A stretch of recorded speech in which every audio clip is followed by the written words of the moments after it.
प्रतीक्षा को बचपन से ही माँ बाप का वह प्यार नहीं मिला था जो उसके भाई समर को मिला था।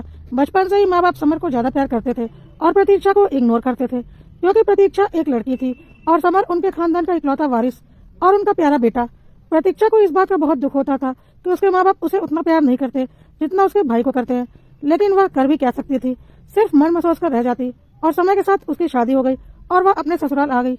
यहाँ पर उसे अपने पति और सास ससुर का भरपूर प्यार मिला। उसे लगता था कि क्योंकि वह उस घर की बहू है और उस खानदान के इकलौते वारिस की बीवी है, इसलिए उसे यह सम्मान मिल रहा है। लेकिन प्रतीक्षा ने देखा उसके ससुराल में ऐसा कुछ नहीं था। उसके सास ससुर जितना अपने बेटे यानी कि प्रतीक्षा के पति को प्यार करते थे, उतना ही अपनी बेटी यानी कि प्रतीक्षा की ननंद को भी प्यार करते थे।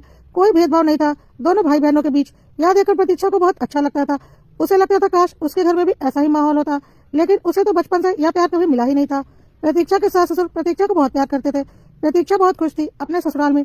उसकी शादी को 6 महीने बीत गए और राखी का त्योहार आया। प्रतीक्षा के सास ससुर ने कहा, तुझे तो अपने मायके जाना होगा, तो चल जाने की तैयारी कर ले। प्रतीक्षा को अपने मायके जाने का बिल्कुल भी मन नहीं था। क्या करती वह अपने मायके जाकर, जहाँ उसे कभी भी वह प्यार मिला ही नहीं जिसकी कि वह हकदार थी। क्या करती उस राखी के त्योहार को मनाकर, जो बहन का प्यार उसका भाई उसे कभी दे ही नहीं सका। लेकिन वह अपने सास ससुर से इस बात को कह नहीं पा रही थी। कैसे वह अपने मुंह से अपने ही मायके वालों की बुराई अपने ससुराल वालों के सामने करती। क्या सोचते वह उसके बारे में, लेकिन उसके पास कोई चारा भी तो नहीं था, इसलिए वह चुपचाप अपने मायके चली गई।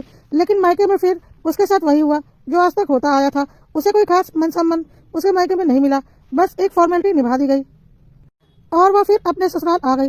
राखी के 3 महीने बाद प्रतीक्षा के भाई की शादी का बुलावा उसके ससुराल आ चुका था, लेकिन प्रतीक्षा ने सोच लिया था कि अब बहुत हो गया, वह अपने मायके कभी नहीं जाएगी, जिस मायके में उसे बचपन से ही आज तक कोई सम्मान नहीं मिला, क्योंकि वह एक लड़की है। इस बार उसने अपने सास ससुर और पति को अपने दिल की सारी बातें खोलकर बता दी और बोला वह अपने मायके नहीं जाना चाहती।